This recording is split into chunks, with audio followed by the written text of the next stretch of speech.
of the agenda. I now give the floor to Mr. Mladenov. Mr. President, members of the Security Council, today I will devote my regular briefing on the situation in the Middle East to presenting, on behalf of the Secretary General, the 11th report on the implementation of Security Council Resolution 2334, which covers the period between the 11th of June and the 11th of September. Let me reiterate that developments during this reporting period cannot be divorced from the broader context: Israel's continued military occupation of Palestinian territory, settlement activity and the threat of annexation, Hamas's continuing hold over Gaza and its militant activity, unilateral actions that undermine peace efforts, and severe challenges to the fiscal viability of the Palestinian Authority, and to the persistent risk of military escalation in the region. All these developments collectively erode the prospects of a two-state solution. Mr. President, Security Council Resolution 2334 calls on Israel to, I quote, immediately and completely cease all settlement activity in the occupied Palestinian territory, including East Jerusalem, end quote, and to, I quote, fully respect all of its legal obligations in this regard, end quote.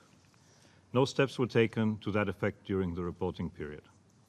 During this period, however, Israeli authorities advanced some 3,000 housing units in the occupied West Bank, including some 400 units in East Jerusalem. Among the plans advanced were 354 units in Nickolay, 346 in Beit El, and 215 in Asaf, which are all located east of the route of the separation barrier. In addition, the Security Cabinet reportedly discussed on the 30th of July the advancement of another 6,000 housing units. In a rare step, however, the government also approved granting construction permits for 715 housing units for Palestinians living in Area C. A decision in the District Court in Jerusalem, published on the 29th of June, determined that under the so-called market regulation principle, 4 houses built in the Israeli settlement of Alei Zahav could be retroactively regularized under Israeli law, despite being built on private Palestinian land without the consent of the owner. The market regulation principle, Mr. President, allows for houses built in good faith, quote unquote, on private Palestinian land without the consent of the owner to be retroactively regularized under Israeli law and the owners compensated. The decision is the first implementation of this principle, according to which up to 2,000 housing units and settlements could retroactively be regularized. In response to the 23rd of August terrorist attack near Dolev, the Israeli government decided to submit a plan for the establishment of a new neighborhood in the settlement, approximately of 300 new housing units. This decision is in line with the practice to expand settlements in the wake of attacks in the West Bank. Finally, on the 29th of August, a year after being evicted from a disputed building in Hebron's H2 area, several dozen Israelis moved into the compound despite ongoing legal proceedings to determine ownership. Mr. President, demolitions and seizures of Palestinian-owned structures by Israeli authorities have continued across the West Bank and East Jerusalem. Citing the absence of Israeli-issued building permits, which are nearly impossible for Palestinians to obtain in Area C and in East Jerusalem, 165 Palestinian-owned structures were demolished or seized during the reporting period. This resulted in the displacement of 170 people, including 85 children. Of those, 9 structures were demolished by their owners, including 7 in East Jerusalem and 2 in Area C of the West Bank. On the 22nd of June, Israeli authorities demolished 9 buildings in the Wadi Hummus, Sur Bahir neighborhood of East Jerusalem, most of them located in areas A and B of the West Bank, although on the Jerusalem side of the wall, citing their proximity to the separation barrier as a security concern. This resulted in the displacement of 24 Palestinians, including 14 children. On the 3rd of July, the authorities delivered several demolition orders for structures in the Hebron Governorate, the first such orders based on Military Order 1797, which authorizes an expedited process for demolition of unauthorized new structures in Area C and gives owners only 96 hours to demonstrate to the authorities that they possess a valid building permit. During the reporting periods, 3 structures have been demolished on the basis of the military order. On the 10th of July, after a costly 24-year legal battle, a Palestinian family was evicted from its property in the Silwan neighborhood of East Jerusalem and the premises handed over to Israelis. This was done after the Israeli court ruled in favor of a settler-related organization which had obtained ownership of much of the property. On the 26th of August, the authorities demolished a house and a restaurant, the latter for the third time, in Beit Jala, displacing 5 Palestinians and affecting the livelihoods of another 32. Following the demolition, a new settlement outpost was reportedly established nearby without a building permit from the Israeli authorities. Mr. President, Security Council Resolution 2334 also, I quote, calls for immediate steps to prevent all acts of violence against civilians, including all acts of terror, as well as all acts of provocation and destruction, end quote. However, the reporting period saw worrying levels of violence throughout the occupied Palestinian territory. In the West Bank, including East Jerusalem, 3 Palestinians, including 1 child, and 2 Israelis, also including 1 child, were killed, and 336 Palestinians and 21 Israelis were injured in various incidents, including in clashes with the ISF, security operations, attacks, and settler-related violence. On the 27th of June in Al Isawiya neighborhood of East Jerusalem, a 21-year-old Palestinian who is alleged to have targeted Israeli forces with fireworks was shot and killed by a policeman.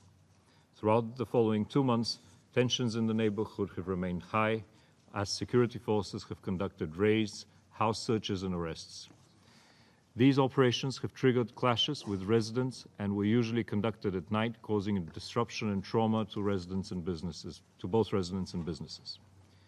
According to the OACHR, on the 30th of June, 3 Israeli settlers physically assaulted a 70-year-old Palestinian man living near the Abraham Spring in the H2 area of Hebron. On the 6th of July, a group of 7 Israeli children physically assaulted a 10-year-old Palestinian child near the Ibrahimi Mosque in the H2 area of Hebron. On the 12th of July, a 90-year-old Palestinian boy was shot in the forehead by the ISF during clashes in Kfar Kadum, West Bank, and remains in critical condition.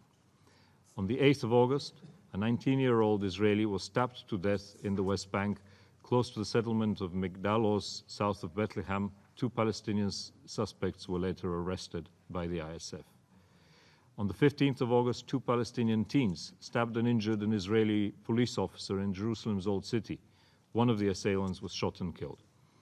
On the 16th of August, 2 Israeli teens were injured in a car ramming attack near the settlement of El Azhar, south of Bethlehem. The 26-year-old driver was shot and killed by an off-duty policeman.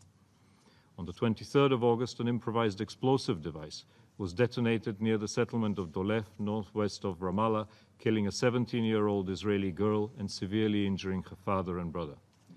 According to the OHCHR, a Palestinian family was forced to leave their home in the West Bank village of Arif and repeated attacks over the past year. Mr. President, tensions in Jerusalem Old City also continued. On the 10th of August, the Muslim Eid al-Adha and the Jewish commemoration of Tisha B'Av coincided, which led to tensions at the holy sites. Israeli authorities allowed Jewish visitors to access the Haram al-Sharif Temple Mount on that day under police protection. In the days before the holiday, Muslim religious leaders had urged worshippers to come en masse to the Al-Aqsa Mosque for 8 prayers. Clashes between police forces and worshippers reportedly resulted in 29 Palestinians and 4 Israeli security officers injured. Mr. President, in Gaza, the overall levels of violence and ensuing casualties have decreased during the reporting period, but tension continues. The IDF continues to use riot dispersal means and live ammunition against the continuing Great March of Return demonstrations. In this context, 4 Palestinians, including 2 children, were killed and 496 injured by live fire. 10 Palestinian militants, meanwhile, were killed in other incidents and 13 injured, while 1 Israeli soldier was injured by a grenade thrown across the fence and 3 were injured in other incidents. In the same period, 33 rockets and mortar shells were launched from Gaza towards Israel. Most were intercepted, but 18 landed in Israeli towns, causing material damage. Although fewer incendiary kites, balloons, and other devices have been launched from Gaza compared to the last reporting period, at least 140 fires were reported in Israel. In a worrying development, on the 27th of August, 3 Palestinian policemen were killed and 3 pedestrians were injured in 2 separate apparent suicide explosions targeting police checkpoints inside Gaza. On the 6th of September, the Israeli security forces shot and killed 2 Palestinian teenagers aged 14 and 17 during the Great March of Return demonstrations at the Gaza perimeter fence. On the 7th of September, according to the IDF, an armed drone launched from Gaza dropped an explosive device on an Israeli military vehicle at the perimeter fence. In retaliation, the IDF struck a number of Hamas targets in Gaza. Separately, between the 23rd and the 27th of June, 3 men were arrested and reportedly subjected to ill treatment during interrogation by Hamas for organizing a charity event coordinated with an NGO connected to Israel. Between the 6th and 8th of August, at least 4 men were detained after they criticized Hamas on social media. All were subsequently released. Mr. President, Security Council Resolution 2334 calls upon the parties to, I quote, refrain from provocative action, incitement, and inflammatory rhetoric, end quote. Unfortunately, such actions continued during the reporting period. On the 12th of July, a senior Hamas official called on Palestinians overseas to, I quote, to attack every Jew on the globe by way of slaughter and killing, end quote, telling them, I quote, enough of the warming up, end quote. The official statement was condemned as repugnant by the Palestinian Authority, and Hamas later said that it did not represent the organization's views. On several occasions, however, officials from Hamas and other Palestinian factions welcomed and celebrated stabbing, car ramming, and bombing attacks against Israelis in the occupied West Bank, calling the perpetrators heroic. Fatah officials also continued to honor and glorify perpetrators of past terrorist attacks. Israeli officials also made provocative and inflammatory statements. Leading politicians have sought to publicly minimize the connection of Palestinians to their ancestral land, called for the annexation of Israeli settlements in Area C of the West Bank, and rejected the notion of Palestinian statehood.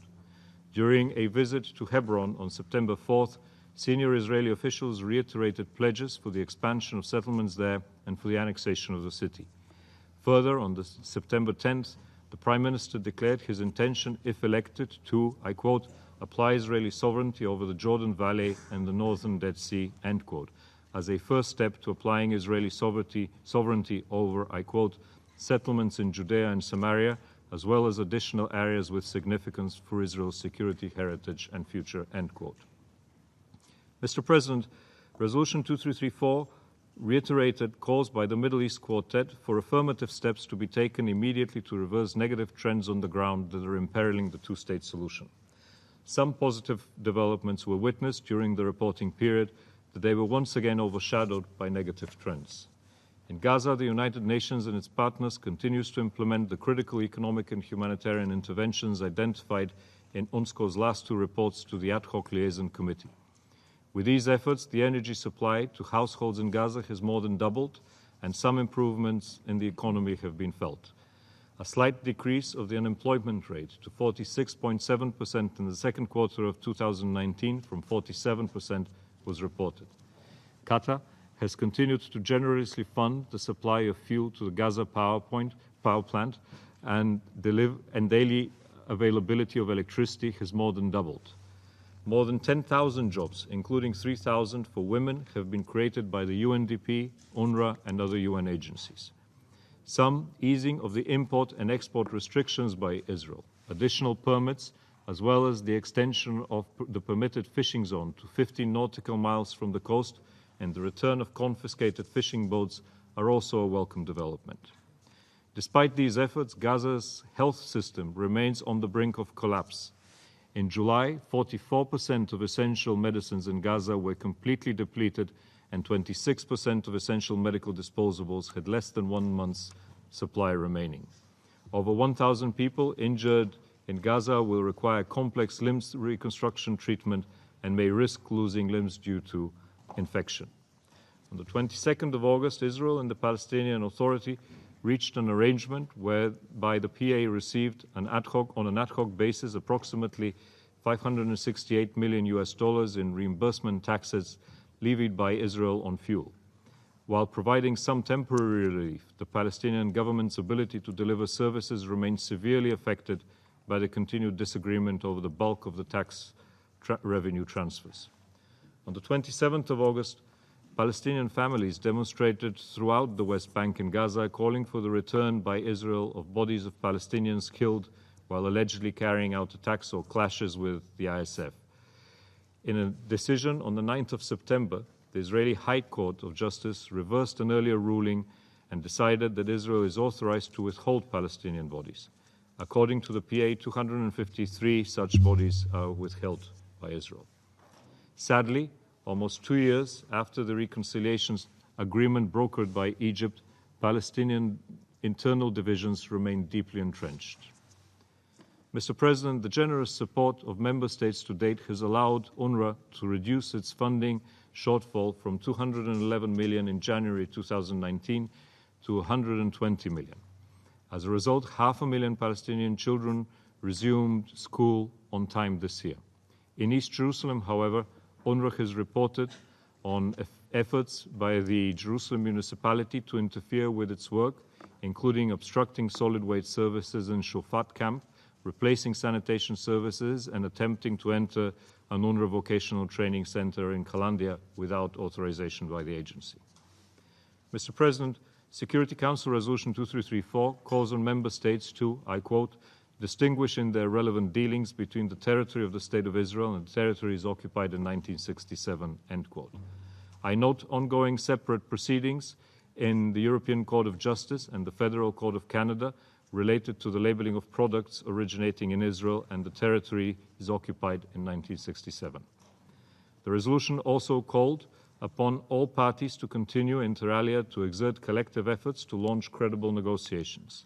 No meaningful efforts have been made in this direction during the reporting period. Mr. President, in closing, on behalf of the Secretary General, I would like to share some broad observations concerning the implementation of the resolution during the reporting period. The expansion of settlements has no legal validity and constitutes a flagrant violation of international law, as stated in Resolution 2334. It must cease immediately and completely. The expansion of illegal Israeli settlement in the occupied West Bank, including East Jerusalem, continues unabated. The existence and expansion of settlements, including in East Jerusalem, fuels anger and disillusionment among the population and significantly undermines the prospects for establishing a contiguous and viable Palestinian state with Jerusalem as the future capital of both states. I reiterate the Secretary General's concern over statements regarding the annexation of the Jordan Valley and the northern Dead Sea as a first step to applying Israeli sovereignty over all settlements in other areas in the occupied West Bank. Such steps, if implemented, would constitute a serious violation of international law. They would be devastating to the potential of reviving negotiations and regional peace, while severely undermining the viability of the two-state solution. The demolition and seizure of Palestinian structures also continues. The Sur Bahir demonstrations, the evictions in Silwan, as well as the use of Military Order 1797 to demolish structures are particularly concerning. Some 200 Palestinian families in East Jerusalem have eviction cases filed against them, mostly by settler-related organizations. The number of structures demolished and people displaced since the beginning of 2019 has already exceeded figures for the entire year of 2018. Such policies must be reversed, and Israel should abide by its obligations under international law. The situation in Gaza remains volatile. It is shameful and intolerable that people, including children, continue to be killed and injured during demonstrations by indiscriminate rocket attacks or other hostile acts. Israeli security forces have the responsibility to exercise maximum restraint and to use lethal force only when strictly necessary as a last resort in response to imminent threat of death or serious injury, and in accordance with international law. Children should never be the target of attacks, nor should they be exposed to violence. The launching of rockets and mortars towards Israeli civilian population is prohibited by international law, and Hamas and Palestinian Islamic Jihad must cease this practice immediately. I unequivocally condemn all attacks on Palestinian and Israeli civilians, including settler-related violence, and call on all sides to refrain from violence and to clearly and unequivocally condemn attacks when they occur. All perpetrators must be held accountable for their crimes. I also reiterate the call for the status quo of the holy sites in Jerusalem to be upheld in line with the special and historic role of the Hashemite Kingdom of Jordan as custodian of Muslim and Christian holy sites in Jerusalem. I remain deeply concerned about developments related to the clearance revenues of the Palestinian Authority. Despite the PA's temporary reprieve as a result of the reimbursement of taxes levied by Israel on fuel, the financial crisis is very far from over. I urge both sides to engage in a constructive manner with the goal of restoring the revenue transfers in full in line with the Paris Protocol on Economic Relations. I would like to also reiterate the fate of 2 Israeli civilians and the bodies of 2 Israeli Defense Forces soldiers missing in Gaza. This remains an important humanitarian concern for all of us. Despite our sustained efforts, the deteriorating humanitarian and economic situation in Gaza is a mounting concern.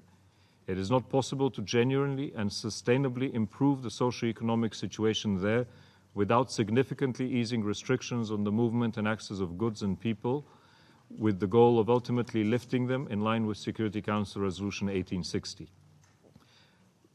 By reuniting Gaza and the West Bank under a single, legitimate and Palestinian national authority.